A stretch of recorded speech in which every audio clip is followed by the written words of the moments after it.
Obrigada. Estou assim emocionada por poder estar aqui com vocês, colegas.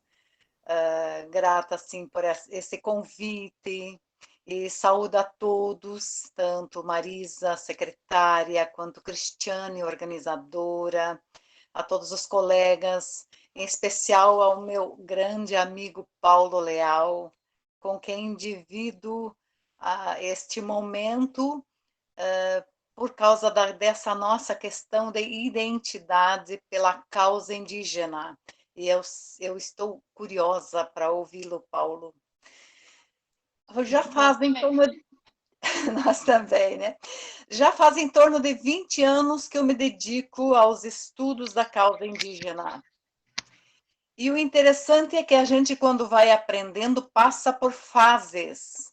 Primeiro, foi com leitura sobre a história do Brasil e história das missões. Aí, não satisfeita, procurei indigenistas para ver se eu encontrava respostas para aquilo que eu buscava. Eu creio que não as encontrei. Eu continuava com essa insatisfação, sabendo que há algo que não conhecemos como sociedade ocidental. Então, eu tive a oportunidade de ler e ouvir os próprios indígenas. E creiam, pessoal, este é o diferencial. Agora penso que estou num processo de formação e estou disposta a partilhar as ideias que até hoje aprendi com os povos indígenas. Nesse interim, tive a oportunidade de escrever muito, participar de escritas, e que daqui a pouquinho vão se revelar à comunidade pela publicação. Como professora de filosofia, que eu encontrei um grande dilema.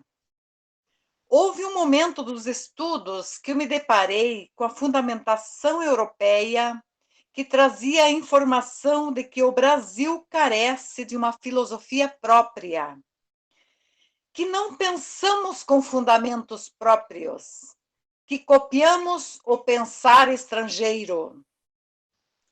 Ao ouvir os indígenas, ouvi deles também esta mesma conclusão. E eles também pensam que nós precisamos pensar como brasileiros, e para tanto precisamos ouvir os brasileiros originários e trabalhar com eles, com as ideias deles, a elaboração de um pensar brasileiro. Porque, como cultura europeia, a gente pensa que os nativos são selvagens e que não pensam, né? E durante essa fala, quero dizer: onde estão esses brasileiros pensantes? Quem sabe nós vamos conseguir pensar com eles. Mas como surgiu esta minha paixão, como posso dizer, a minha paixão, essa minha dedicação pela causa indígena? Eu nasci no interior do município de São Pedro do Butiá.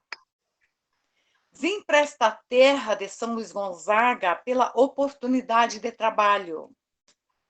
Mas eu tive a impressão de vir para um país estrangeiro. Enquanto eu estava me adaptando, percebi que as falas dos são-luisenses em relação a si mesmos foram depreciativos. Foi um choque, porque as pessoas com quem eu convivia anteriormente contavam com orgulho sobre a sua origem e procurando constantemente o parentesco entre os interlocutores. Mais tarde eu entendi que isso é uma característica do povo onde eu nasci. Até que certo dia uma amiga me falou que sua origem era brasileira. Era a base para a atenção que eu comecei a prestar enquanto lia, enquanto falava com as pessoas, enquanto ouvia as pessoas.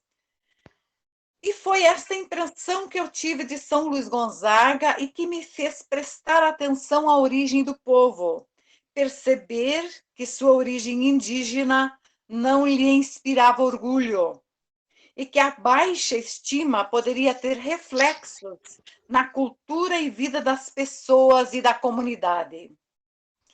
Foi então que iniciei a pesquisa sobre indígenas, os brasileiros, e percebi que havia uma discriminação aberta e declarada aos povos originários, o que me fez querer conhecer mais e saber o porquê desta discriminação.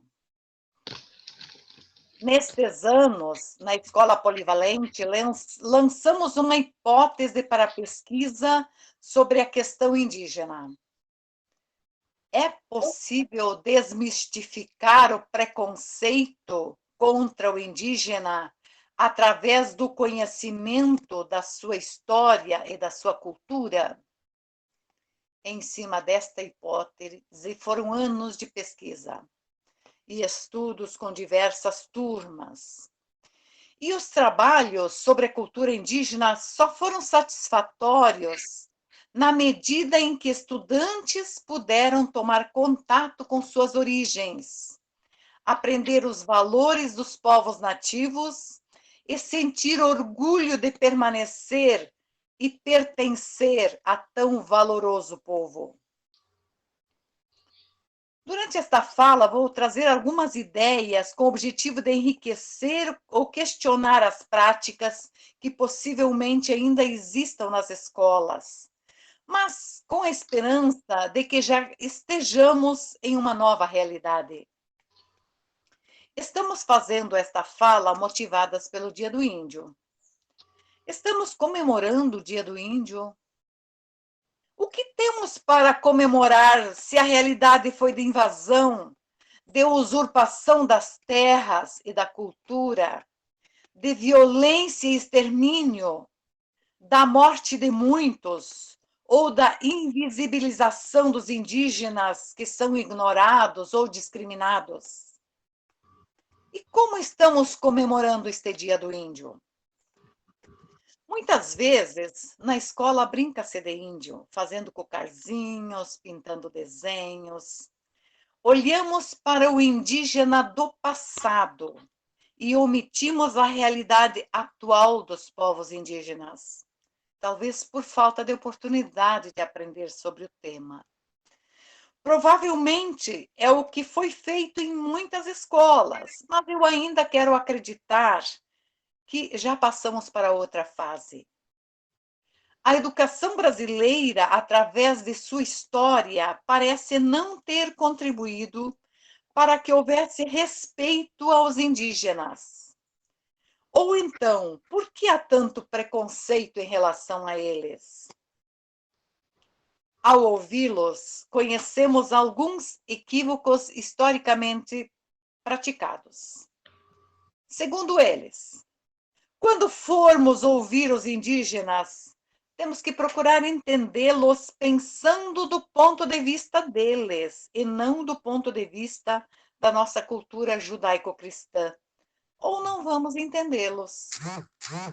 Permaneceremos ignorando a cultura deles e continuaremos com atitudes preconceituosas. Outro ponto. Não devemos utilizar adereços indígenas sem a autorização deles. Eles não reclamam das escolas, eles reclamam mais do carnaval, mas vale para nós também. Muitos são objetos sagrados. Vestir a criança de indígena não contribuiu para desenvolver a consciência. Ao invés de índio, a palavra índio é um elemento químico, eles querem que chame indígena. Ao invés de tribo, podemos falar povo. Bugre é pejorativo. O nome é indígena. O sobrenome do indígena pode ser o nome do seu povo, sempre em letra maiúscula e sem flexão. Os Guarani. Quando eu escrevo os Guarani, eu não estou causando um erro de português, tá?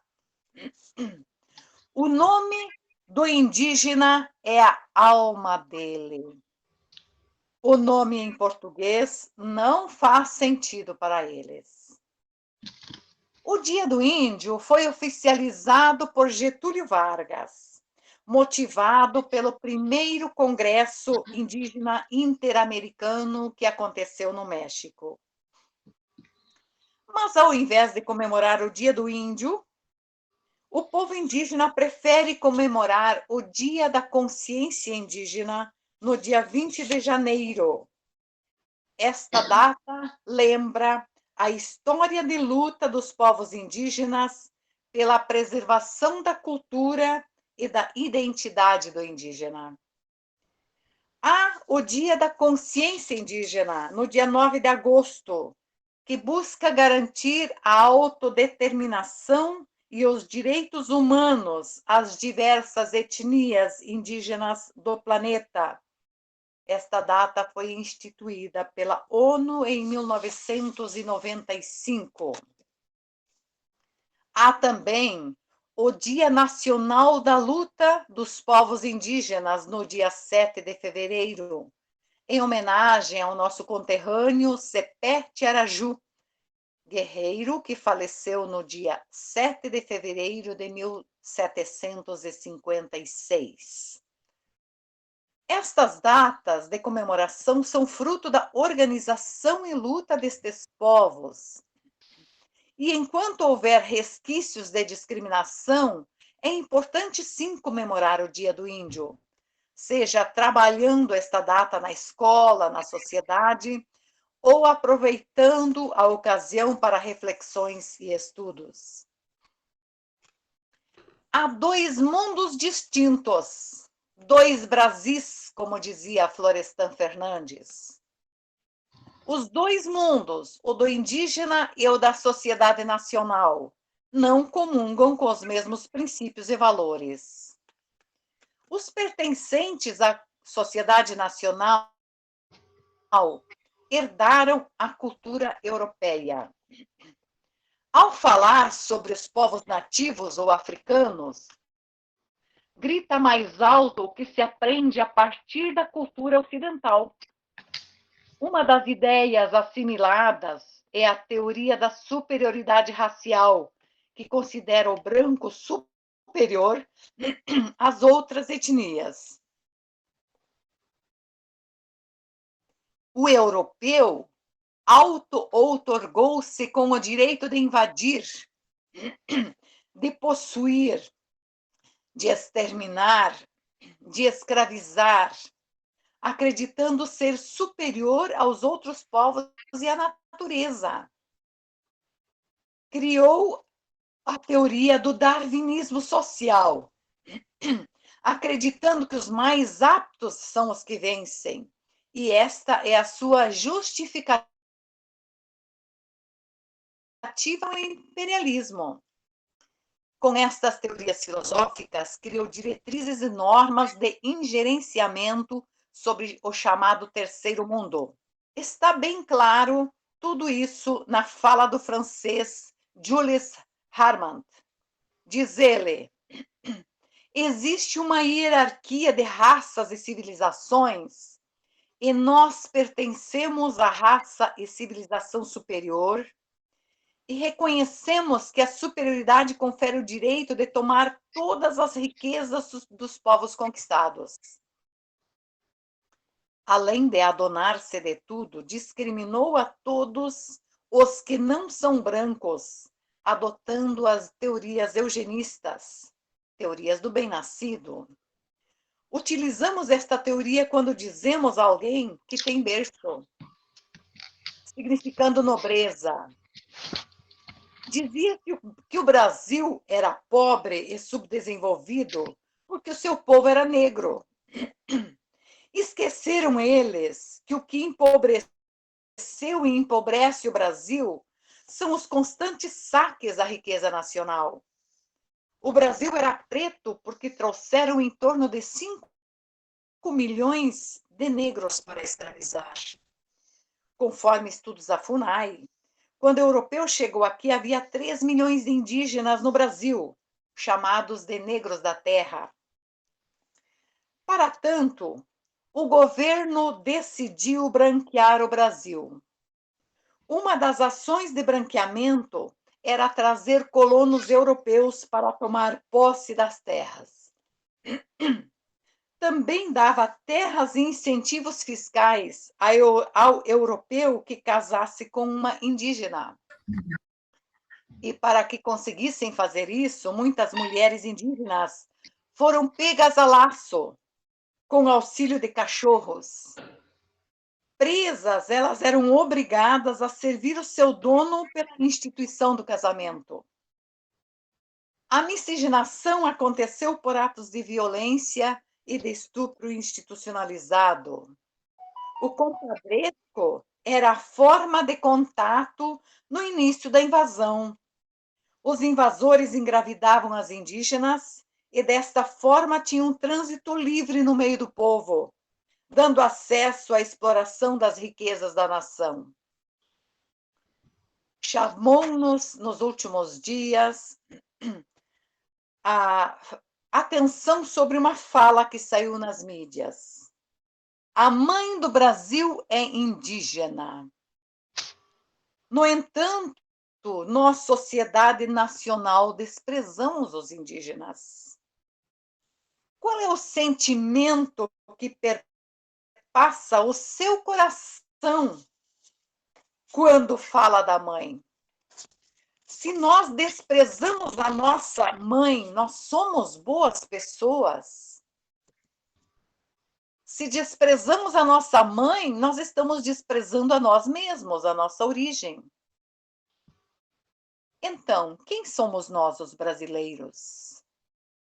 Como povo, somos filhos de mãe indígena e pai branco. Este é o resultado do mapeamento genético feito no Brasil pelo projeto DNA de Brasil, que foi divulgado na Superinteressante em outubro de 2020. Nele aparece que 70% das mães deram origem à população brasileira, que são africanas e indígenas. E 75% dos pais são europeus. Então, a mãe é preta e o pai é branco. O estupro de mulheres indígenas escravas e negras escravas era padrão no Brasil, enquanto isso matavam e subjugavam os homens indígenas e pretos. A perspectiva com a mistura das raças era acabar com o negro e o indígena. E sendo misturado, não seria mais nem negro e nem indígena. E pelas teorias eugenistas, a mistura tornava-os cada vez mais brancos. Há uma forte campanha para considerar assimilado pela sociedade o indígena que sofreu miscigenação. Chamam-no de pardo. Pardo é um modo de dizer que não é mais indígena, portanto, não tem mais o direito à proteção obrigatória da lei. Políticas integracionistas e assimilacionistas existem desde a invasão do europeu e continuam sendo postas em prática quando ministros do governo falam que os indígenas devem frequentar as cidades, as escolas da cidade e casar com negros ou brancos. A aculturação e integração é a forma mais efetiva de extermínio de um povo. Há, então, a prática sistemática de genocídio, de etnocídio e de ecocídio. O Estado ainda hoje resiste aos povos indígenas, também porque ele se contrapõe ao sistema capitalista com o seu modo de viver comunitarista. Para os indígenas que praticam a sua cultura, o coletivo é mais importante do que o individual.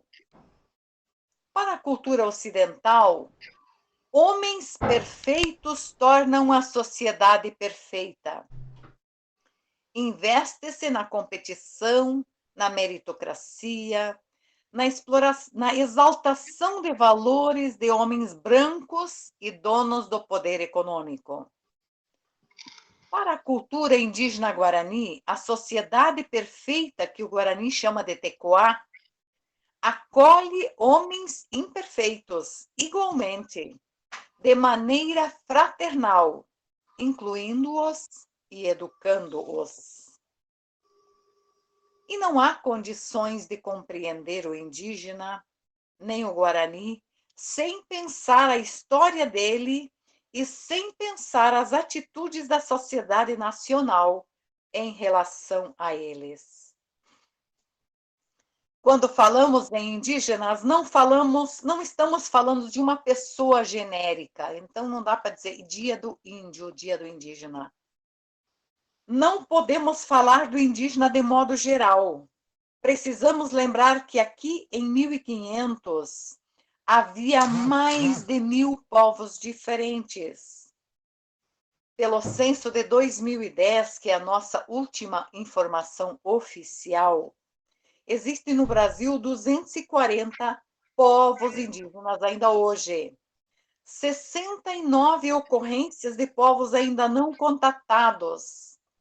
896.917 pessoas que se autodeclararam indígenas. 305 etnias. 274 línguas diferentes. E no próximo censo teremos a atualização destes dados. Mesmo quando falamos dos Guarani, precisamos lembrar que há pelo menos 3 subgrupos diferentes aqui. O Mbiá-Guarani, que morava na nossa região, o Guarani Nhandeva, mais em torno do Paraguai, e o Guarani Kaiowá, no Mato Grosso do Sul. Há os Guarani que assimilaram a cultura europeia e vivem normalmente em nossas cidades, estão entre nós. Há os Guarani que resistem em suas comunidades e aldeias, e com um esforço sobre-humano para não perder os valores que são sagrados para o seu povo e a sua cultura. E há também os Guarani que, mesmo tendo sofrido a influência cultural do branco, trabalham no resgate dos valores e da cultura indígena. O Guarani era dono do Grande Paraguai. É o território que compreende o bioma específico da floresta temperada, localizada no Tape, que é parte do Rio Grande do Sul, noroeste da Argentina, Paraguai, parte da Bolívia. Percebemos que os Charrua e os Minuano localizavam-se mais no Pampa Gaúcho, os Caigangue e Choclen nos campos de cima da serra. Então, podemos pensar o indígena em relação a bioma onde se localizam. Parte deste povo guarani foi aldeado pelos jesuítas. Outros grupos de Guarani não aceitaram a intervenção dos espanhóis e nem dos portugueses no restante do Brasil. Aqui na região, portanto, nós temos Guarani nativos e temos Guarani missioneiros. Depois da Revolução Guaranítica, os Guarani missioneiros tomaram rumos diferentes. Os que não morreram na guerra, alguns fugiram para a mata. Houve quem foi recebido e socorrido pelo povo da mata, que antes era inimigo dos missioneiros. Inclusive foram combatidos com guerras pelos missioneiros. Houve quem atravessasse o Rio Uruguai e fosse morar na Argentina. Há registros de missioneiros no Uruguai, onde antes havia estâncias de gado das missões. Outros foram trabalhar nas estâncias que iam se formando na região com a posse das terras. Houve alguns que foram vistos nas ruínas em estado de miserabilidade.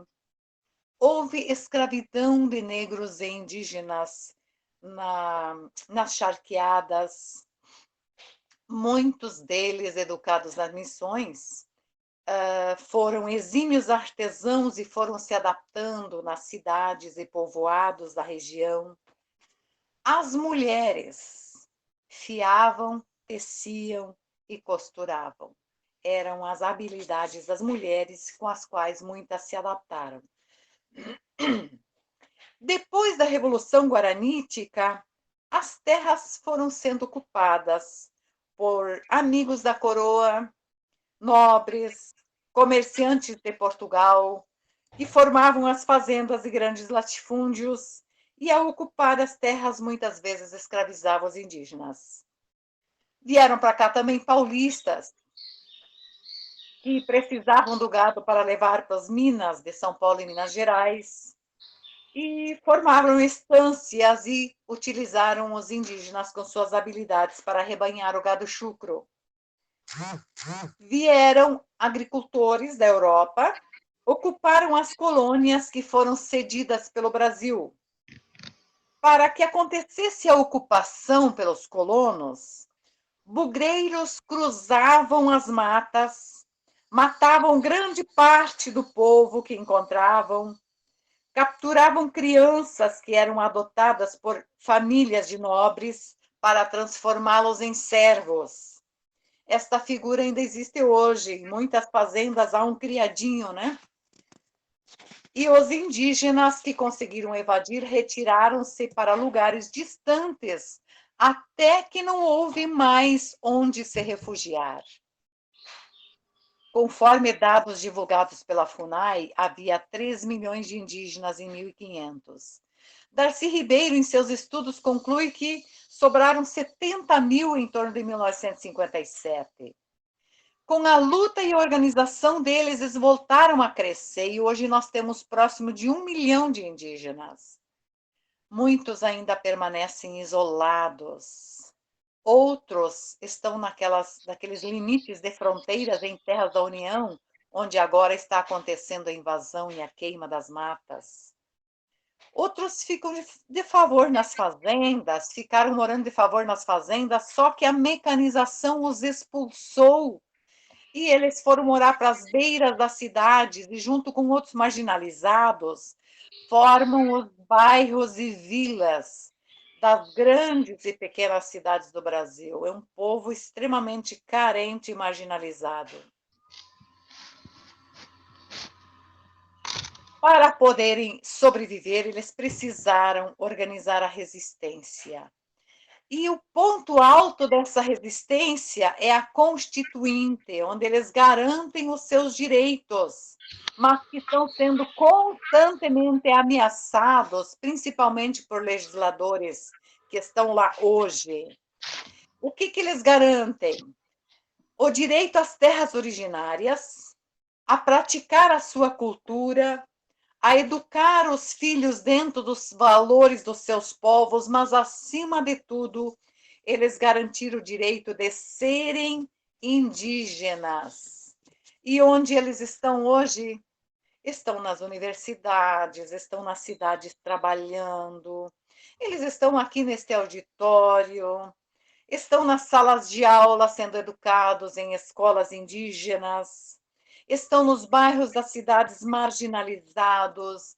Eu vi muitos na beira do asfalto, embaixo de lonas, onde estão organizando o seu direito de ocupar as suas terras, que lhe é negado, aliás. Tem um povo kaiowá que esteve 19 anos embaixo de lona, aguardando tomar a posse de uma terra que era do seu direito. E, ultimamente, com o desaparelhamento do Estado, com a falta de fiscalização, com a vulgarização do cuidado à natureza, eles estão sofrendo graves ameaças. Mas estão na luta, estão aí lutando por seus direitos. Eu acompanho pessoalmente muitas lutas deles, por exemplo, o direito pela vacina, pelo qual eles estavam lutando constantemente, né? No Brasil, quem é indígena hoje?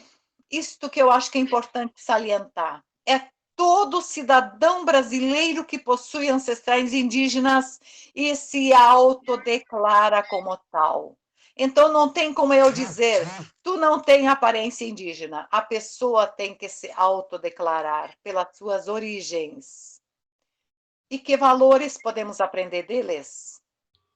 O cuidado com o ambiente, o respeito pelo idoso, que eles chamam de velho, a vida comunitarista, a forma como administram ouvindo os velhos, os morubixabas, e tantas coisas mais que, quando nós ouvimos eles, principalmente a partilha e a solidariedade.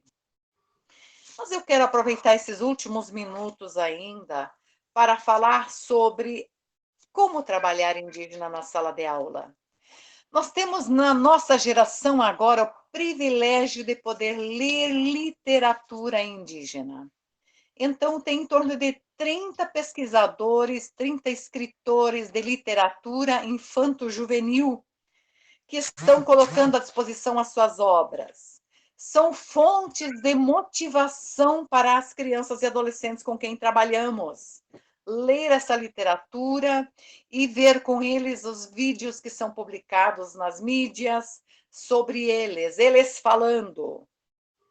Prestar atenção à curiosidade que a criança manifesta e pesquisar a partir desta curiosidade, que então a criança aprende, fazer com ela trabalhos científicos. Como tem que ter este registro? Eu sugiro uma obra de Augusto Cury, que fala como constantemente deve ser este registro. No PowerPoint vai a sugestão desta obra, vai também a sugestão de um livro básico, que eu considero básico, que tem em torno de 60 relatos sobre a realidade indígena, que tem documentos históricos, que é assim um reescrever a história do indígena no Brasil hoje. Eu penso que este é o ponto forte, nós e eles reescrevermos esta história ouvindo-os, né? Dá para também a gente trabalhar a partir da culinária, cozinhando, né? Como eles cozinham, aprendendo sobre como eles lidam com o alimento, também a ingerência da cultura ocidental tão nociva na vida de todas as pessoas da sociedade, quanto a questão do alimento, dos brinquedos, da arte, e convidá-los para falar.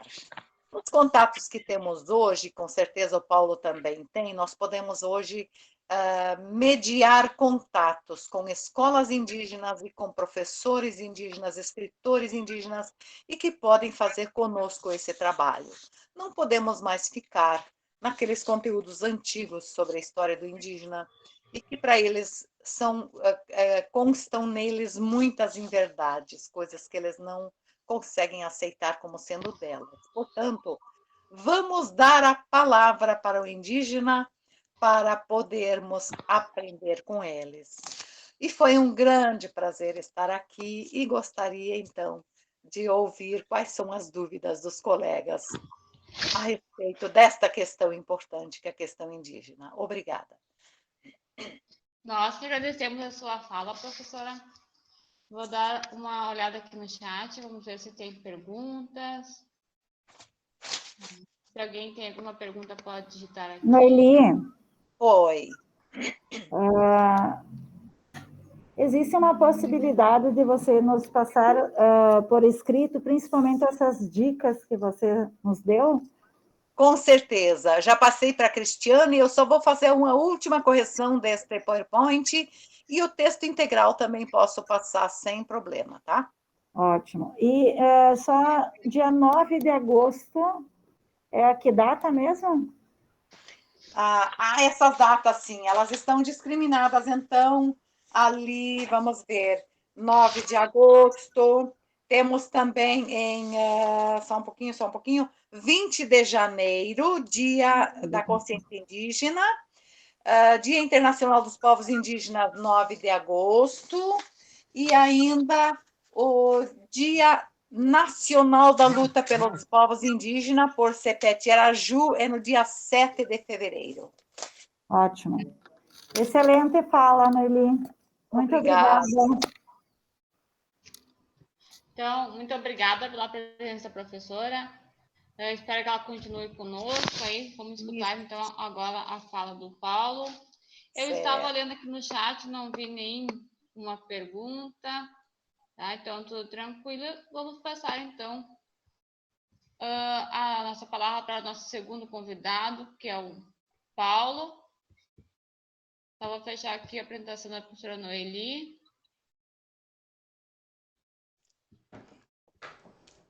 Bom, então, Paulo, seja bem-vindo.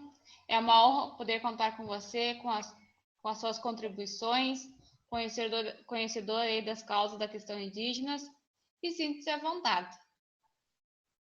Muito bem, então, inicialmente cumprimento a secretária Marisa Dietz e a coordenadora pedagógica da Secretaria Municipal da Educação de São Luís Gonzaga, professora Cristiane Barbosa de Oliveira. Quero cumprimentar de forma muito especial minha querida amiga Noeli Schonrenberger, uma pessoa que eu conheço há mais de 30 anos. Lembro perfeitamente o nosso primeiro encontro foi durante o processo constituinte de 1986.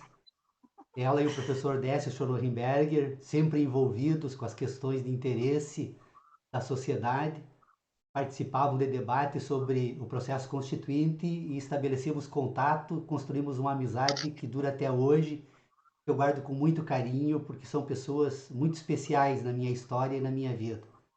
Eu quero dizer que eu estou extremamente feliz com essa oportunidade de poder dialogar um pouco a respeito de um tema que também me é muito caro.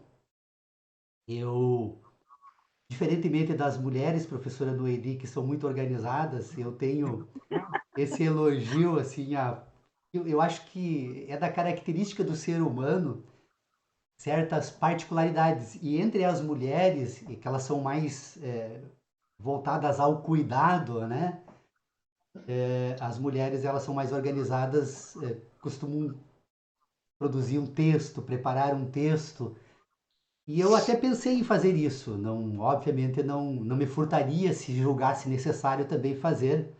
Mas eu vou tentar trazer aqui então as minhas considerações, falando um pouco, deixando fluir mais aquilo que surgir no meu coração. Isso.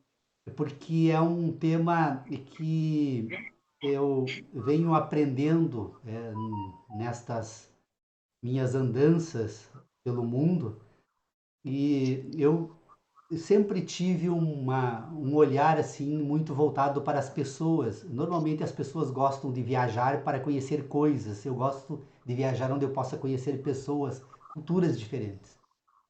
Minha vida sempre foi assim. E uma das culturas mais interessantes, eu não vou falar de toda a questão indígena porque eu não sou estudioso do assunto. Vou falar particularmente do Imbiá Guarani, que é uma comunidade indígena que eu conheci há mais de 20 anos e que tenho nesta caminhada, então, e nesse contato desse período todo, eles acabaram promovendo uma verdadeira revolução assim na minha vida, no meu modo de encarar as pessoas, o mundo, as coisas, e especialmente descobertas extraordinárias que eu acabei tendo a oportunidade de fazer naquilo que nós às vezes falamos sem entender muito bem do que estamos falando, que nós chamamos de espiritualidade. O Iliá Guarani é um povo que tem características extremamente interessantes. Meu primeiro contato que eu estabeleci com eles foi num período em que eu participei da Comissão de Direitos Humanos da Ordem dos Advogados do Brasil, aqui em Santo Ângelo. E naquela época o cacique Floriano havia se instalado um acampamento aqui em São Miguel das Missões e estavam num processo então de retomada de um pedaço de terra ou de conquista de um pedaço de terra para que eles estabelecessem uma aldeia em São Miguel.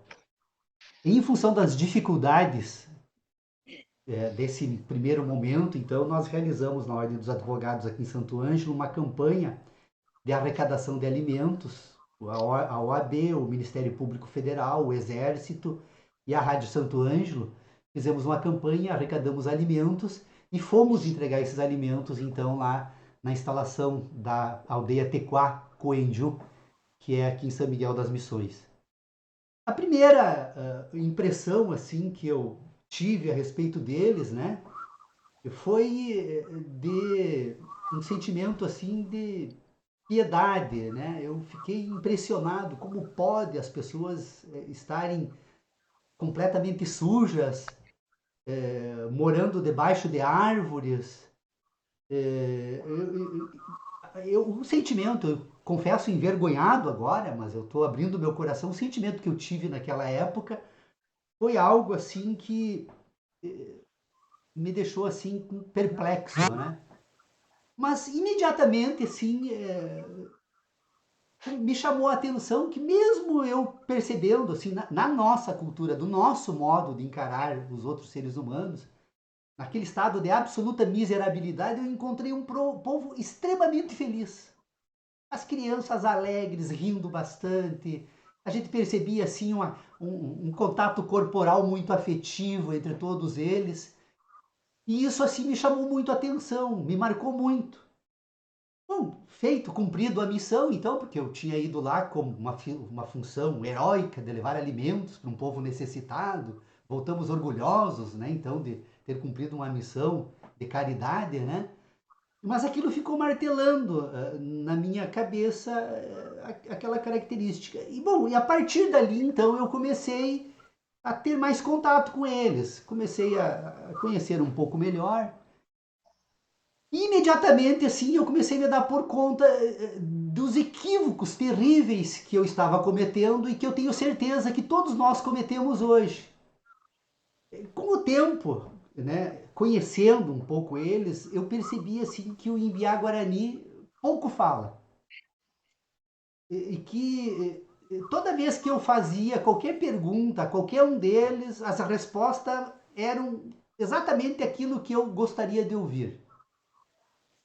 E jamais alguém, um Guarani, respondia algo que pudesse. Se eu dissesse, olha, isso é isso, ele dizia que sim. Se dali um pouco eu chegasse para um outro e dissesse, olha, isso é isso, ele também dizia que sim. E concordava comigo. E se eu tentava levar a conversa adiante, buscando então meios de racionalidade para entender o diálogo que eu estabelecia com ele, na medida que eu ia estabelecendo esses processos racionais, eles iam concordando, quer dizer, qualquer assunto que eu tratasse com eles. Aí eu descobri que não adiantava fazer pergunta a eles. E se eu quisesse saber alguma coisa a respeito deles, a linguagem oral não era suficiente e que eles não davam absolutamente nenhum valor a isso. E, bom, é óbvio que isso não aconteceu de um dia para o outro, né? Eu comecei a me dar por conta. Primeiro, a questão da sujeira, de andarem sujo. Eu quase morri de vergonha quando eu me dei por conta, assim, da barbaridade que eu estava fazendo, né? Primeiro, porque para eles se consideram filhos da terra. A terra é a nossa grande mãe. Então você ter a terra no teu corpo é uma forma de você homenagear a tua mãe. E eles têm a terra no corpo como um motivo de orgulho. Eles não têm preocupação nenhuma conosco de se afastar da terra e de estarem permanentemente tomando banho. Eles gostam, tomam muito banho, eles gostam muito da água, mas não para tirar a terra do corpo. A terra é um elemento na qual eles se reconhecem. E me chamou muito a atenção, porque quando a comunidade foi instalada aqui em São Miguel das Missões, construíram umas casinhas bem interessantes, com telhado, com paredes, com assoalho. A primeira coisa que eles faziam quando entravam na casa é retiravam o assoalho.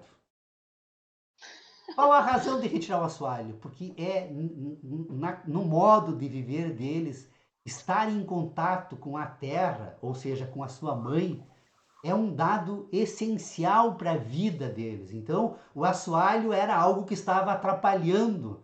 Então, eles retiravam o assoalho para poder entrar em contato com a terra. Então, essa foi a primeira grande descoberta que eu fiz. E aí passei a ter vergonha dos pensamentos que eu tive nesse primeiro contato, quando eu os julgava sujos pelo fato de ter terra. E a partir de então eu nunca mais admiti que alguém falasse da minha frente que alguém está sujo por ter terra no corpo. Eu acho que é uma ofensa que nós fazemos e que, infelizmente, o processo de civilizatório, o processo que fez de nós ser aquilo que somos, eles acabaram tentando, esse processo nos afasta de uma certa forma na Terra, que nós passamos a tratar a nossa mãe como sujeira, como suja. Então, essa é a primeira questão. Outra questão, eu comecei a observar. Eu nunca ouvi um Guarani alterar a voz com outro. Convivo com eles, eu já posso dizer que é quase 30 anos. Não é tanto assim, é um pouco menos, mas vamos arredondar para 30 anos. Né? Eu nunca, nesse tempo todo, ouvi um único Guarani alterar a voz com outro. Durante todo esse tempo que eu convivo com eles, eu nunca, nenhuma vez, né? Salvo alguns guaranis que já estão frequentando as nossas escolas, mas o guarani mesmo, eu nunca ouvi um guarani falar mal do outro, falar mal de alguém, ou criticar alguém, ou se queixar de algo. Aí eu comecei a perguntar, mas ainda, além disso, eu sempre que eu observo o Imbiá Guarani, eu percebo assim um povo extremamente afetuoso. Eles são extremamente carinhosos. Não tem coisa mais maravilhosa no mundo do que você abraçar um Guarani. Aquele abraço tem uma energia tão forte assim, ó, que te contagia. Eu já abracei meus filhos, a minha mãe, os meus irmãos, meu pai, mas eu confesso a vocês que um abraço tal qual eu recebo deles, eu sinto algo diferente. Tem algo diferente. Então eu comecei a tentar entender o que levava eles serem deste modo, o que levava eles serem do jeito que são. E aí comecei a observar as crianças nas comunidades em Biá Guarani. A criança em Biá Guarani, quando nasce, ela fica permanentemente no colo de alguém. Ela fica no colo da mãe, ela fica no colo do pai, ela fica no colo da irmã, do irmão. Eles têm um modo de fazer essa educação. As crianças gostam muito de pegar umas as outras no colo. Então, às vezes, você vê criança pequenininha com a outra no colo e ela não faz aquilo por uma obrigação, porque alguém impede. É algo que ela faz com extremo afeto e prazer, faz parte da cultura deles, essa corporalidade, esse contato corporal. Então eu comecei a observar esse comportamento do Imbiá Guarani e acabei me dando por conta do quanto o contato, a corporalidade no processo de educação do ser humano é fundamental para produzir esse indivíduo tranquilo, integrado, carinhoso, sereno, né, que tem relação de alteridade com os outros seres humanos. Então eu comecei a observar. Nunca ninguém, como eu disse para vocês, eu nunca mais fiz pergunta a eles e não faço mais pergunta a eles. E até hoje, quando eu faço pergunta, eu percebo que eu não consigo, com alguns guaranis que já estão num processo de transformação, que eu quero tratar no final desta minha fala, mas eu observo muito eles. Então eu comecei a me dar por conta disso. Então a criança nasce, o parto tradicional guarani é em casa, né? Eu não conheço bem o processo do parto, mas dizem alguns estudiosos, e aí eu estou falando de algo que vem de fora, portanto, que o parto tradicional guarani é de cócoras, a criança tem que cair no chão, ter contato com a terra. É o primeiro momento, então, de reunião com a grande mãe de todos nós, que é a terra, né? Então, a criança nasce em casa, nasce no colo, nasce de cócoras, e ela vai para o colo, e ela fica no colo até que ela começar a firmar as pernas. Aí então tem um ritual na educação guarani, que é o ritual do ambá. O ambá é um processo pelo qual a criança em Biá Guarani não engatinha. Então, se tem alguma psicóloga, um psicólogo aqui no grupo, eu quero dizer para vocês o seguinte: é necessário abrir um capítulo especial nos livros de psicologia, e todos eles tratam como engatinhar como uma das fases do desenvolvimento humano. Portanto, refaçam esses livros e digam lá que o Imbiá Guarani não engatinha. Quando o Imbiá Guarani começa a firmar as pernas, ele adquire então condições de andar no mundo por conta própria.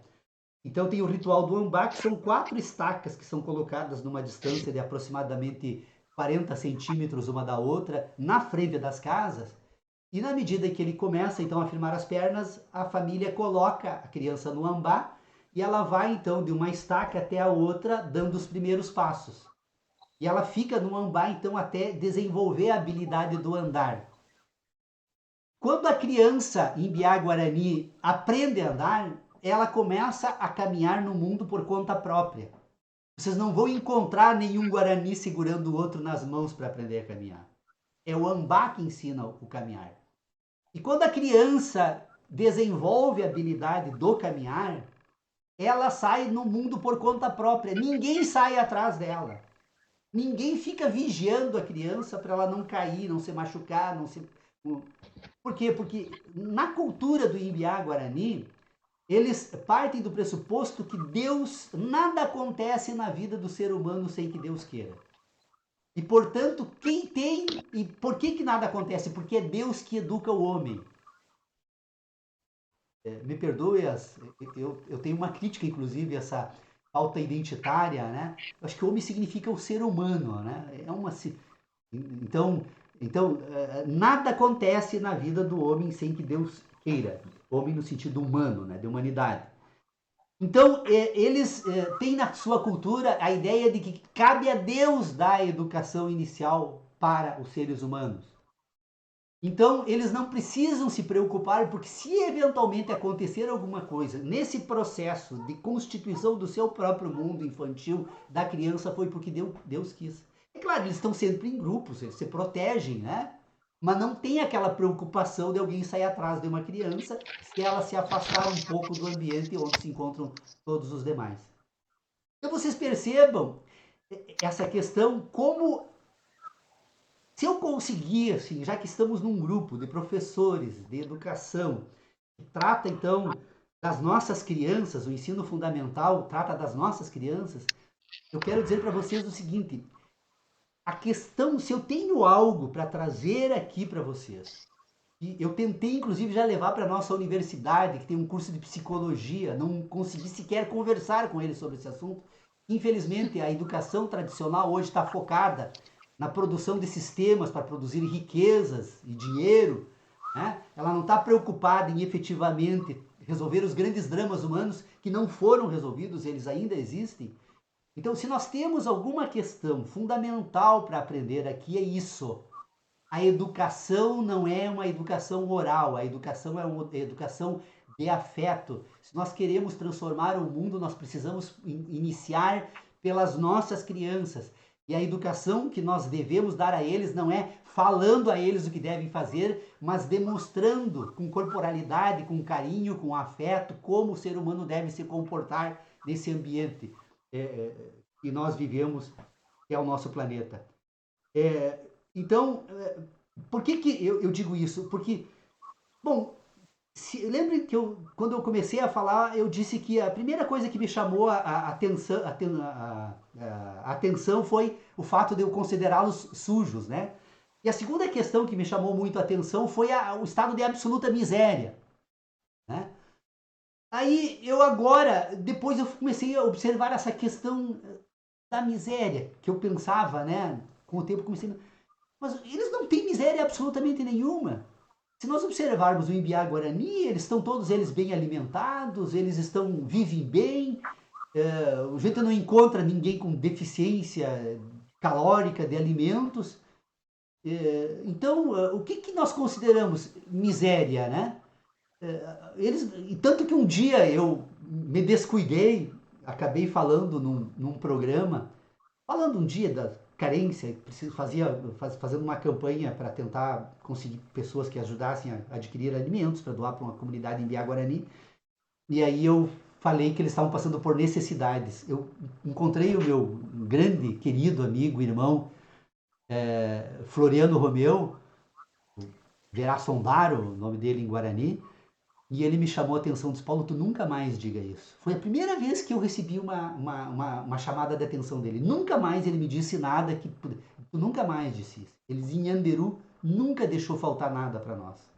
Ele dizia, eu tenho a idade que tenho, durante toda a minha vida eu nunca passei fome. Ele diz, Nhanderu, que é Deus, né, nunca deixou nenhum de nós passarmos fome. Então, nós não estamos necessidade. Se alguém quer ajudar, né? Claro, eu uso outra linguagem, que ajude, mas não estamos passando necessidade. Vai ajudar, sem dúvida alguma vai ajudar. Mas se eles precisarem, eles saem e eles buscam alimentos. Porque eles têm condições de buscar na mata, eles têm a forma própria de buscar os meios de subsistência e que, portanto, eles não vivem em estado de miséria como a gente, às vezes, olhando para eles, acaba... pensando. E agora, então, eu quero trazer, para encerrar essa minha fala, né, porque eu acho que a gente tem mais que discutir, conversar, muito mais do que eu vim aqui com o propósito de ensinar algo a alguém, eu só estou falando das minhas experiências. Uma outra questão que me chamou muito a atenção e que aí é um assunto muito caro para mim, que é a questão da linguagem.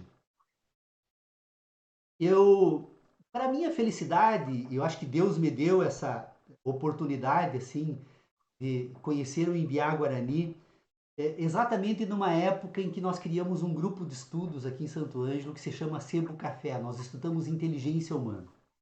Nós criamos um grupo de estudos em 4 de abril de 2006 e durante 15 anos nós nos reunimos praticamente todos os sábados. Nos primeiros 10 anos do grupo, nós praticamente não falhamos nenhum sábado durante 10 anos, em que nós estudamos então algumas questões que dizem respeito à inteligência humana. E o exame que nós estamos fazendo então atualmente é como é possível entender algo. Depois, a segunda questão que nós examinamos é como é possível pensar sobre o que nós entendemos. E, por fim, nós estamos examinando também como é possível falar sobre o que pensamos do que entendemos. E eu me dei por conta, por exemplo, que o aprendizado da linguagem não é um assunto que preocupe o Imbiá Guarani. As crianças não aprendem a falar logo depois do que nascem, e não aprendem a falar no primeiro ou no segundo ano.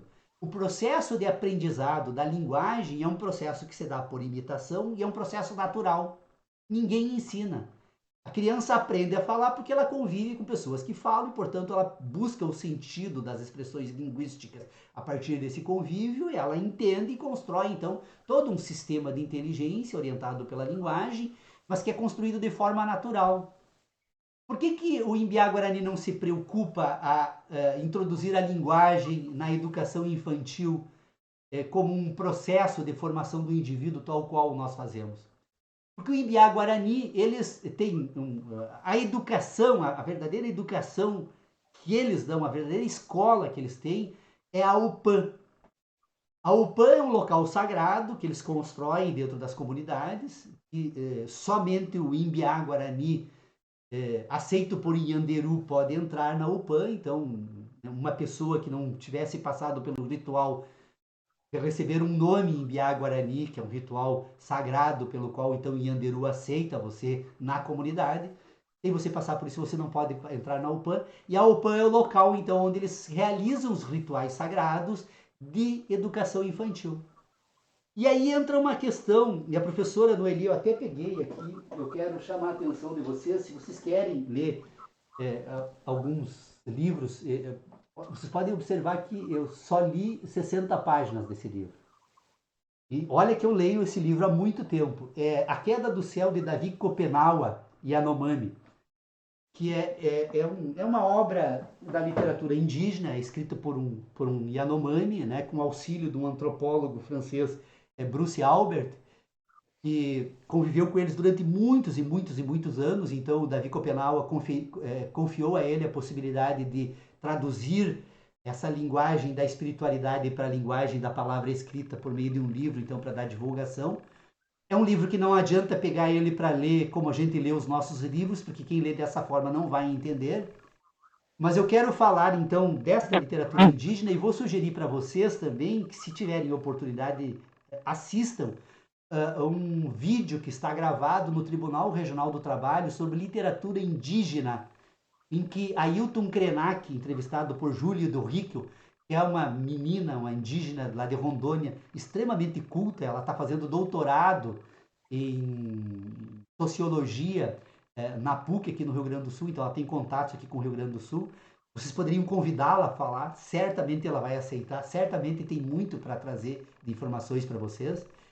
Então, o Davi Kopenawa trouxe, nesta fala do tribunal, tem outras dele, e aliás eu sugiro também, professora Noeli, depois eu posso lhe passar um link, tem uma fala do Ailton Krenak na Constituinte de 1986, que é a fala de 10 minutos, ele exercia um mandato parlamentar de 10 minutos.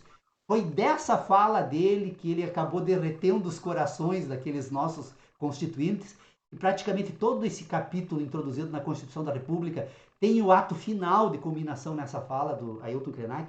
Ailton Krenak, então, vai falar sobre historicidade e ancestralidade.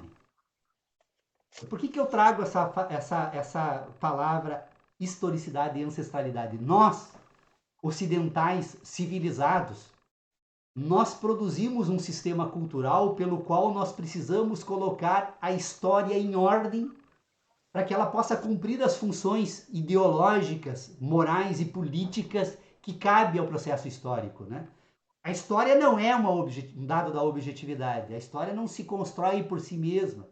A história se escreve por narrativas. Então, essa historicidade da nossa existência, ela é dada por relatos que as pessoas fazem e que busca reconstruir, então, desde as origens da nossa existência e estabelecer uma perspectiva, então, para a nossa própria existência. Então, a historicidade é um processo oral. Se vocês forem observar atentamente na fala, então, de Ailton Krenak, quando ele vai falar da ancestralidade, ancestralidade é um processo espiritual.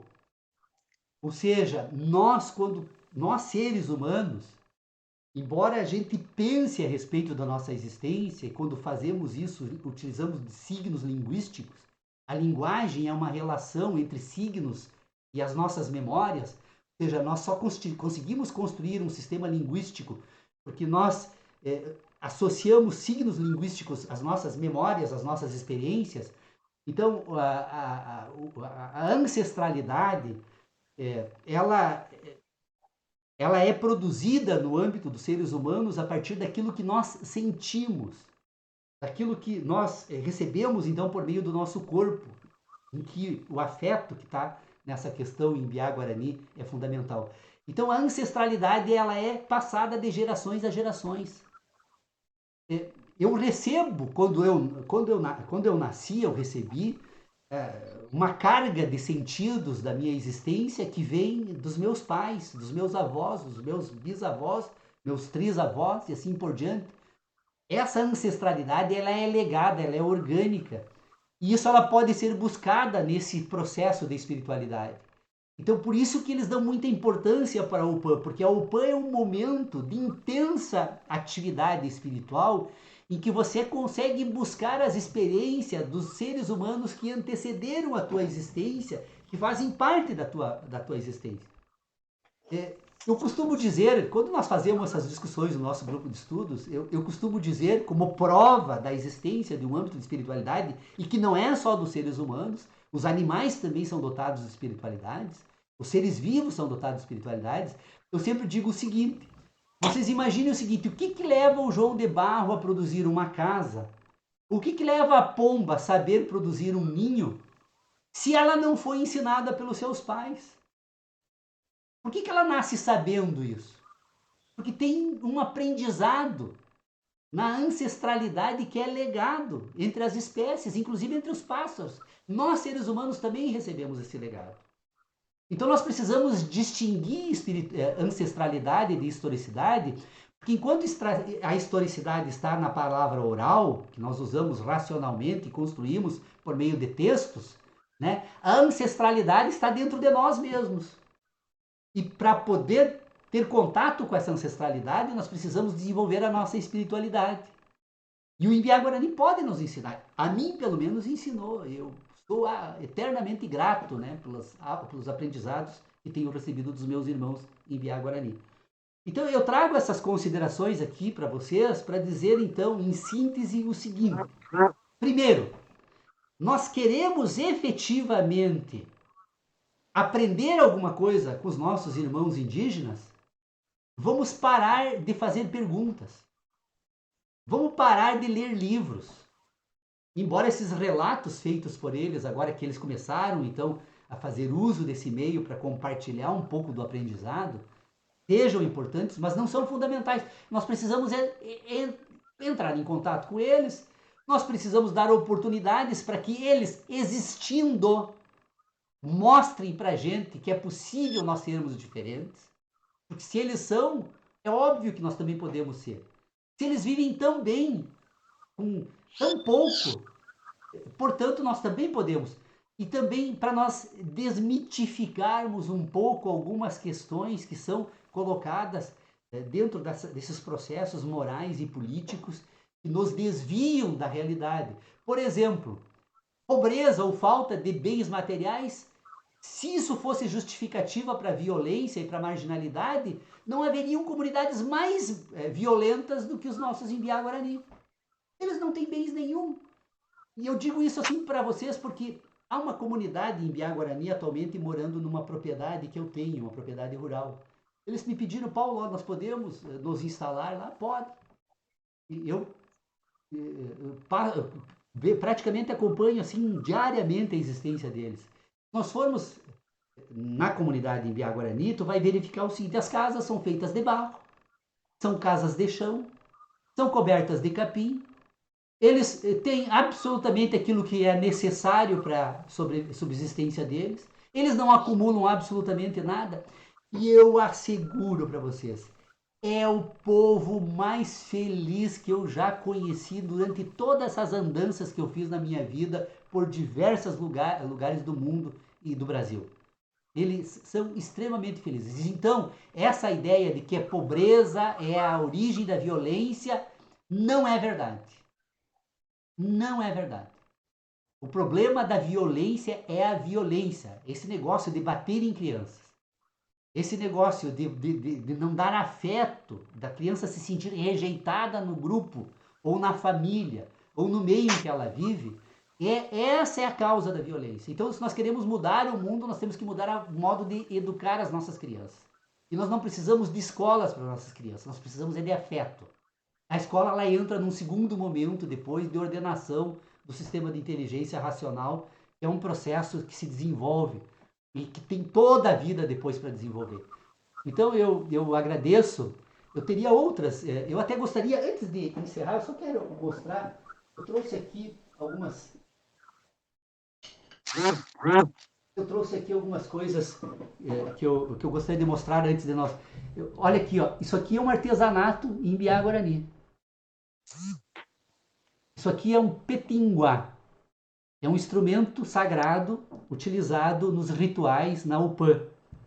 Esse aqui é o petinguá tradicional, mais tradicional. Esse ali é um trabalho feito, que é para fumar tabaco. O tabaco ele é utilizado nos rituais porque ele desperta a espiritualidade. Eles não fumam por vício, não conheço Guarani. Alguns talvez, mas a maioria deles usa o tabaco só. E eles têm um artesanato lindíssimo. Olha esse trabalho aqui. Nossa, que lindo. Então, eles são exímios artesãos. Eles são seres humanos extraordinários. E eu diria para vocês que eles estão se transformando muito. Muito, muito, muito, muito. O Guarani que eu conheci lá há mais de 20 anos atrás, praticamente não existe mais. Depois que morreu o Catarino, que é um grande caraí, tem o Solano ainda, aqui em São Miguel, tem o Floriano Romeu, que é um grande caraí também, tem o João Carlos, meu grande caraí, João Carlos, mas eles estão se transformando muito, assim. Para encerrar, assim, eu só vou fazer alguns recortes de algumas situações que foram as que me despertaram a atenção quando eu conheci eles no início. Quando eu fui, uma das primeiras vezes que eu fui em São Miguel, eu lembro que um Imbiá-Guarani chegou e disse: Paulo, eu posso falar contigo? Pode. Ele virou as costas e foi embora. Eu achei tão estranho aquilo, Aí, bom, terminada a minha atividade lá, que eu tinha ido lá na aldeia naquela época, passado 1 ou 2 dias, ele chegou aqui onde eu trabalho, no meu escritório. Aí, olha, eu tenho um artesanato que eu gostaria de te vender, tu compra para me ajudar? Eu digo, claro, compro. Comprei o artesanato, ele vendeu, foi embora. Depois isso se repetiu várias vezes com outros Imbiá-Guarani. Aí eu me dei por conta. O Imbiá-Guarani ele tem tanto respeito, mas tanto respeito ao outro, e isso, a cultura deles fundamental, o respeito ao outro. Se eu chegar numa aldeia Guarani e dizer, olha, eu vou subir naquela árvore ali agora, vou chegar lá em cima, vou me atirar de ponta cabeça. Eles vão ficar perplexos me olhando, mas nenhum deles vai dizer para não fazer isso. Eles dizem o seguinte: ninguém tem o direito de dizer ao outro o que o outro deve querer ou o que deve fazer. E mais, se eu fui lá na aldeia, eu fui lá porque eu quis e eu tinha algo para tratar. Se ele tem algo para tratar, ele tem que ir aonde eu estou para atender os interesses dele. Então, por isso que ele perguntava se podia, pedia permissão. Então, bom, eu ia encerrar então os meus interesses que estavam sendo realizados lá. Eu voltava, ele vinha então no local onde eu estava para falar comigo. Então, vocês vejam assim que povo extraordinário. Eu tenho dito assim ó, que se nós dermos oportunidade ao Imbiá Guarani, nós temos talvez um tesouro extraordinário aqui nas missões, que está se perdendo rapidamente, mas nós ainda temos tempo de aprender com eles. Eles realmente são seres humanos muito diferenciados, e eu agradeço muito a Deus, dizendo um Yanderu Oiko Yandereve. Agudjevete. Era o que eu tinha para falar. Agudjevete. Muito bem, muito bem. Fiquei aqui escutando tuas palavras, Paulo, e fiquei imaginando o quão gratificante não foi para ti estar lá, tendo essas experiências, né? Eu fiquei pensando agora que quando as crianças se sujam, meu Deus, as mães ficam tão preocupadas. E realmente, né, o homem veio da terra e dela retornará. Então, um pouquinho de terra realmente não faz mal a ninguém. E a questão de tirar os sólidos das casas, deixar lá o chão bruto, para nós é praticamente um absurdo pensar isso. Então, quanta coisa, né, você deve ter vivenciado lá, além dessas experiências. E esse artesanato que você mostrou aí por último, eu tentei olhar e não entendi. É de palha? Madeira curupi. É uma, é uma Tá. madeira chamada de corticeira do mato. Ela é macia e duradoura, né? Ela não lasca, por isso que eles usam para fazer o artesanato. Agora Sim. essa aqui não, isso aqui é cerne de Guajuvira. Isso aqui dura 1000 anos agora. É uma águia e uma onça. E aqui em cima então é o local onde se coloca o tabaco para fumar na UPA. Muito bem, interessante. Então, nós gostaríamos de agradecer, né, a sua fala. Eu vou olhar aqui no chat, ver se tem alguma pergunta. Se alguém quiser perguntar alguma coisa, pode ligar seu microfone, né? Fazer a pergunta para o Paulo. Vamos ver o nosso chat aqui. Tem uma pergunta, Cris, da Prof. Jane. Ah, tá. Yanderu é como esse povo indígena chama Deus? Yanderu é Deus, Oiko Yandereve é Deus está aqui junto conosco agora. Essa foi a sua fala, então. Correto. Uhum. E a Good EVT tem a EVT é o obrigado, né? E a Good EVT é uma saudação sagrada e daí invoca também junto Yanderu nesse agradecimento. Não é exatamente Yanderu, mas é uma saudação sagrada, né? Ela tem num outro nível, ela já é um agradecimento que você faz tendo essa questão da espiritualidade presente, né? Aqui tem, não é uma pergunta, ela é um comentário de uma prof que eu achei bem interessante, né? Que ter o necessário é ser feliz. E eu acho que nós temos muitas coisas e às vezes reclamamos de coisas tão pequenas. Então, essa fala foi muito interessante, ainda mais para esse momento que nós estamos passando por tantas dificuldades. Só para vocês terem uma ideia do desprendimento material do Imbiá Guarani, eu vou citar dois casos. Um dia, isso há muito tempo, lá no início, um menino, um Imbiá, esteve na minha casa e ele estava com um tênis, o tênis estava bom, mas eu olhei assim, digo, vou dar um tênis novo que eu tinha lá e que eu pouco usava, então seria muito mais útil para ele. Daí, quero. Ele olhou, adorou, assim, chegou, porque eles não...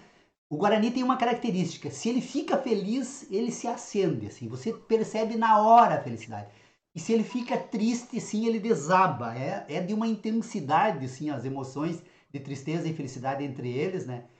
Eu vi na hora, assim, que ele ficou encantado. Sabe o que ele fez? Ele pegou, tirou o tênis, colocou. Aonde ele tirou o tênis, ele deixou e foi embora. Eu fiquei indignado, mas por que ele não levou o outro tênis? Estava bom ainda. Mas ele não tem 4 pés. Para que ele vai precisar de carregar um tênis junto com ele se o que ele precisava ele tinha ali nos pés dele? E eles são assim, uma outra vez, Quando o nosso grupo de estudos completou 6 anos, nós realizamos uma atividade, até nós convidamos o Meliá, foi uma atividade muito bonita, eu até tenho ela no YouTube, se vocês quiserem, depois eu não sei, se eu não tenho, eu vou pôr no YouTube. Foi muito interessante, o Meliá veio conversar conosco, e aí eu consegui com a prefeitura um ônibus, trouxemos uma boa parte da comunidade lá de São Miguel para o evento e os alunos do IESA, e aí pedimos para os alunos do IESA trazerem alimentos para doar para os Ibiá Guarani. Aí ficou uma caixa grande de alimentos na entrada que era para eles. E eu falei para eles, ó, isso aqui é para vocês. Quando vocês forem embora, podem levar. Todos eles passaram, nenhum pegou sequer um pacote de massa. Não. Eu estranhei, não consegui entender, né? Aí depois, como veio junto a Vita, que era uma enfermeira lá de São Miguel das Missões, né? Vita, por que eles não levaram os alimentos? Eles, Paulo, eles já jantaram, eles estão alimentados. Eles não precisam. Por que eles vão levar? Então, vocês, olha o desprendimento. E eles tinham alimentos, recebido alimentos na aldeia, né? Então, olha, na cabeça deles, nós não vamos levar, quem precisar que leve. Eles não precisavam. Eles não se preocupam com a acumulação. Aí nós tivemos que pegar nós mesmos, carregar no ônibus e alguém teve que descarregar lá em São Miguel para depois doar para eles, porque eles não levaram. Alguém poderia dizer, falta de consideração, todo esforço. Não, não é absolutamente, é desprendimento. Eles não precisavam, na cabeça deles, outras pessoas podiam precisar, então não tinha razão para eles levarem esses alimentos. Então é um povo. Olha, o Imbiá Guarani é um tesouro cultural. Ele ainda não é conhecido, eu não quero também fazer agora, dar razões a isso, mas tem razões, porque o dia que nós conhecermos efetivamente o Imbiá cultural, boa parte do processo que nós construímos racional, civilizatório, se desmorona. Então, para mim, assim, o fato deles não serem conhecidos é porque isso aterroriza um monte de ideologias que nos sustentam, que nós teríamos que jogar fora. Então, é um problema político. Então, e eu tenho visto agora esse processo de transformação do Imbiá Guarani, às vezes a impressão que eu tenho é que ela é proposital. O que está acontecendo? Eu já disse isso em várias oportunidades para pessoas. Eles precisam muito de um auxílio financeiro porque eles não têm mais onde buscar alimentos. A mata já está. Houve um esgotamento dos alimentos que eles sempre conseguiram buscar para a sobrevivência. E o fato deles estarem refugiados nas matas foi o que manteve a cultura deles.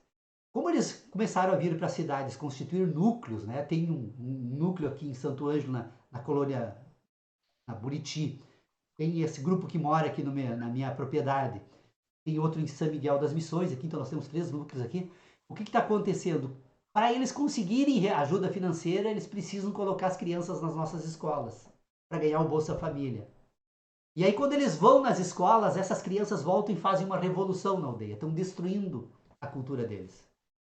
Então, na verdade, o Bolsa Família, na cultura Imbiá Guarani, hoje é um processo de aculturamento forçado. O Floriano já se queixou muito para mim. Ele diz, Paulo, as crianças não querem mais entrar na UPAM. Então, essa comunidade que tem aqui no meu sítio, eu passo por lá, eu não entro no local onde eles moram, e eu disse para eles, vocês podem ficar acampados aqui o tempo que vocês quiserem, desde que vocês não deixem o Juruá entrar aqui. O Juruá é o homem branco, né? Se for só para o Guarani, fiquem à vontade. E aí o que está acontecendo? As famílias estão mandando as crianças morar aqui, porque é o único local onde eles conseguem ainda produzir um sistema cultural que não está sendo afetado por nós. Então eles estão conseguindo, é um centro de educação das crianças em Biá Guarani, esse espaço que eles têm aqui na minha mata. Exatamente por quê? Porque tanto na Buriti quanto em São Miguel das Missões já foi construída uma escola lá. E quando eles trazem os valores que a nossa escola traz, isso destrói as bases da cultura deles. Ela é uma cultura destituída de oralidade, ela é uma cultura de espiritualidade. E a escola nossa, ela traz a oralidade. Isso transforma a aldeia, transforma as crianças e transforma a cultura deles. É um tesouro que está sendo perdido. Nós vamos rapidamente perder esse tesouro.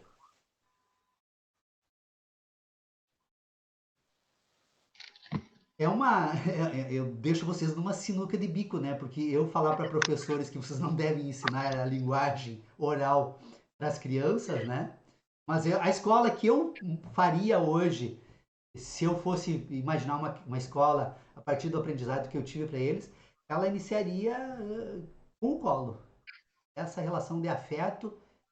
E tanto, uma outra questão, desculpe, eu vou lembrando, como eu disse, eu não anotei para deixar o coração fluir, porque eu acho que talvez isso seja um modo mais adequado de conversarmos. Uma outra questão muito interessante é das aldeias em Biá-Guarani. Como é que funcionam as aldeias em Biá-Guarani? Eles têm uma cultura matriarcal. Alguém diria, são as mulheres que mandam? Não, não é isso. Nós já sempre pensamos a organização hierárquica como alguém de poder em cima mandando. Não. Ela é matriarcal porque é a mulher mais velha da comunidade, que é a mãe, a avó, depois a bisavó, que eles chamam de Cunha-Caraí, né? A Cunha-Caraí, ela é a mulher mais velha que reúne neles todo o agrupamento. Então, os filhos, os netos, os bisnetos e assim por diante. Ela mantém esse vínculo de afeto com ela. Então, essa mulher, assim, é a que aglutina o agrupamento. E eles têm uma outra coisa, foi uma descoberta recente, assim, que me causou muita perplexidade também.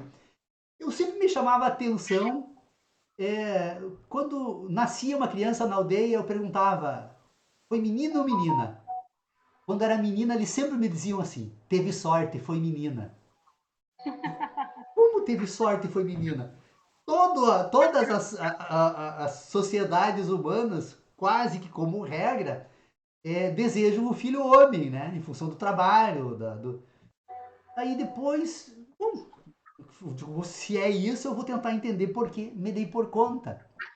Porque quando há um casamento na família em Biá-Guarani, a menina traz o marido para morar com eles. Então, se você tem um filho, ele vai embora da comunidade. Então, a menina é o que garante essa aglutinação, porque ela traz o marido e constitui a família. E aí, o que acontece? Quando essa matriarca morre, surgem novas matriarcas e a comunidade se divide. Eles mantêm esses vínculos familiares, mas aí formam novas aldeias. Novamente a partir dessa ideia de que tem uma mulher, a Cunha-Caraí, no topo, então, constituindo um sistema de afeto entre todos eles que aglutina o agrupamento entre eles. É isso aí. Obrigado, então, pela oportunidade. Acho que falei demais. Nós que agradecemos as ricas palavras, tanto conhecimento. E São Miguel não é tão longe aqui de São Luís, né? E eu fiquei impressionada com tanta coisa que eu não sabia que ia acontecer tão perto. Talvez por não ser da área, não tenha buscado tanto esse conhecimento. Talvez as professoras aí que estão mais acostumadas a trabalhar, né, sobre as questões indígenas estejam mais acostumadas, mas eu fiquei muito surpresa. E eu vou te perguntar, assim, não sei se é feio perguntar, de repente todo mundo já sabe, mas eu como não sei, eu vou perguntar. Se quisermos nós ir lá para conhecer, né, esse grupo de guaranis que vive ali em São Miguel, há possibilidade? Creio que sim, sim. Eu pessoalmente, eu digo para vocês o seguinte, ó, eu aconselharia não entrar nas aldeias. Uhum. Mas aí é uma opinião pessoal minha, né? Mas ir até a comunidade, entrar em contato com eles, porque o problema nosso de entrar na aldeia, eu digo da seguinte forma: a gente chega lá, já vai lá para as casas, eles têm espaços para nos receber nas comunidades. Então, se manter nesses espaços que eles determinam, eles não vão dizer, ó, não vai lá, não entra lá. Vocês jamais vão ouvir de um Guarani. Mas ter esse cuidado de se manterem num espaço que eles vão naturalmente guiar vocês até ele. Então, acho que aí não tem problema, eu tenho certeza. E eu posso também servir eu até não sei, eu tenho um amigo, o cacique José Cirilo, que é um Guarani já, que já tem relações muito próximas com a nossa cultura. Eu poderia, de repente, conversar com alguns deles e trazer para vocês, para falar com vocês, ou ele acessa via internet, né? Sem dúvida alguma seria possível. e por fim, eu quero dizer para vocês uma coisa. Como eu tenho esse meu home office aqui que eu uso para trabalhar na minha atividade profissional, ele é profissional. Eu gravo todas as reuniões que eu participo. Eu não sei se vocês estão gravando, mas se não Ai, gravaram e vocês não tiverem objeção, eu posso depois disponibilizar para vocês a fala da Queremos. professora Noeli e a minha. Paulo, assim, ó, Ótimo. nós Quero, estávamos quero, tentando quero. gravar, só que eu tô com um problema no meu notebook, ele não tá gravando. Eu Sim. não sei se é a conta que eu tenho, tá? Ou se é o meu notebook mesmo. Mas se você pudesse nos mandar, né? Coloco no Professora, Google Drive e eu disponibilizo para vocês, então. Para vocês podem, da minha parte, se vocês quiserem mostrar, divulgar, publicar, fiquem à vontade. Eu não tenho problema nenhum. Faço como questão de que você compartilhar. cortou a hora que você falou? Pelo Posso falar? WhatsApp? Não, eu vou colocar ele no Google Drive, que é um espaço compartilhado que dá para fazer download. Aí Depois você tu baixa. compartilha comigo? Hã? Aí você compartilha comigo? Sim, tu me manda um e-mail, contigo com a professora do Eli, tu me manda um Sim, e-mail de compartilhamento, eu mando, né? Uhum. Tá à sim. disposição, não tem problema da minha parte. Podem utilizar como vocês Eu quiserem. gostaria de falar. Eu gostaria de partilhar uma experiência sobre visita na aldeia, tudo bem? Uhum. Teve 2 momentos da minha história de magistério que eu visitei com aluno a aldeia. Quando organizaram, depois dessa destinação da terra para os indígenas lá de São Miguel, da aldeia Coenju, nós levamos aqui mantimentos da escola polivalente, de repente até minhas colegas participaram, arrecadamos aqui na escola, levamos, porque eles estão começando assim se organizar lá, né? E esse contato foi bem interessante, era mais aldeia mesmo.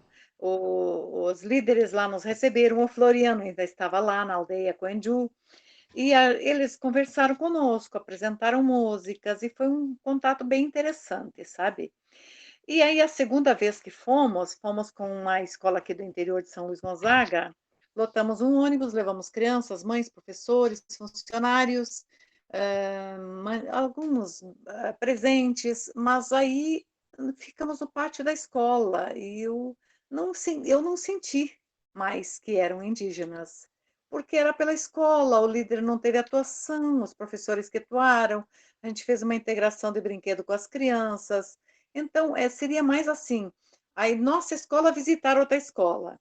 E aí, como forma de subsistência, eles têm um pedágio lá para entrar em São Miguel. Eu creio que ainda funciona assim. E o contato a gente conseguiu pela Secretaria da Saúde com a pessoa que entra lá, né?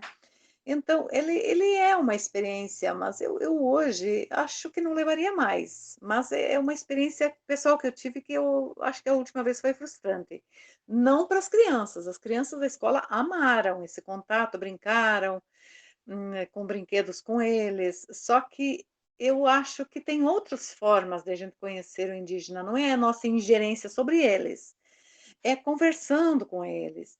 E aí temos, por exemplo, a aldeia de Peruíbe, São Paulo, da terra indígena Piaçaguera, que se dispõe, por exemplo, a fazer contato conosco, escola com escola, conhecemos lá a professora que trabalhou comigo numa redação de um livro, então, eu ainda acho que é bem delicado isso, precisa ser muito bem pensado. O que que nós queremos mesmo? Nós queremos entrar lá dentro para olhar quem são eles? A sua vivência, Paulo, é diferente do que nossa visita, né? E trazer uma vivência como a sua é muito frutífera. Eu, pessoalmente, não me sinto bem em fazer isto hoje, né? As 2 vezes, aliás, não me senti bem, mas eu fiz porque achei que era eu que estava errada em me sentir assim. Mas importante mesmo é deixar eles falar para a gente aprender e ver se a gente consegue superar os problemas sociais que nós temos hoje, que nós criamos com a nossa cultura e que eles têm um pensar diferente que pode nos ajudar a construir. Eu creio que isso sim tem valor benéfico para nós e para a nossa sociedade, para nossas crianças, educação dos nossos alunos, né? É uma opinião só, tá? Mas tá bem, então. Eu acho que eu posso. Eu tenho ainda que dar um pulinho no escritório, resolver umas questões. Se ninguém Não, tem tem que ser mais à nada. vontade, tá? Então, eu estou aqui sem palavras para agradecer esse momento. Ele foi muito significativo. Eu não sei se vocês, Paulo e Noeli, estão acompanhando o nosso chat. Muitos elogios para as falas de vocês, né? Obrigado. A Cristiane falava assim na área, né? Eu sou da área, mas a gente realmente falta muito, a Noeli sabe, a gente conversa bastante sobre isso, falta muito esses conhecimentos, e vocês que são pesquisadores há anos, né? Nos trazem de uma forma tão simples, tão gostosa de escutar vocês. Eu sentia a cada minuto que eu tinha que sair um pouquinho da sala aqui, e fiquei tão feliz quando o Paulo disse que ela foi gravada, e que vai poder mais pessoas, né? Nós tínhamos uma limitação, a gente convidou aqui conosco está os professores das humanas, os coordenadores, professores de quarto e quinto ano, e a gente até convidou quem quisesse dos outros professores, mas nós temos a limitação do número pelo Meet. Então, agora fica essa gravação disponível, que a gente vai disponibilizar para as escolas. Quero agradecer imensamente a presença dos nossos professores, dos nossos coordenadores. Veja aqui, através das câmeras a atenção, o comprometimento deles, e que bom que vocês gostaram, assim como nós. Ficamos muito felizes de conseguir proporcionar para vocês esse momento. Verdade, uma honra muito grande contar com a fala de vocês. Com certeza veio a contribuir, enriquecer o nosso trabalho na rede municipal de ensino. Acredito, assim, que todos os professores gostaram, que eu estava lendo aqui no chat, como a professora Marisa comentou, é só elogios e estamos muito gratos, realmente, pela fala de vocês. Fica aqui, então, o nosso muito obrigada. E, quem sabe, até uma próxima outra conversa. Obrigada pela honra. Nós que agradecemos, professora. Então, sinta-se bem à vontade. O Paulo sei que tem compromisso, né? Se quiser, pode sair, né? Não queremos também atrapalhar a sua agenda. Tá bem, então. Um abraço a todos. Tchau. Tchau.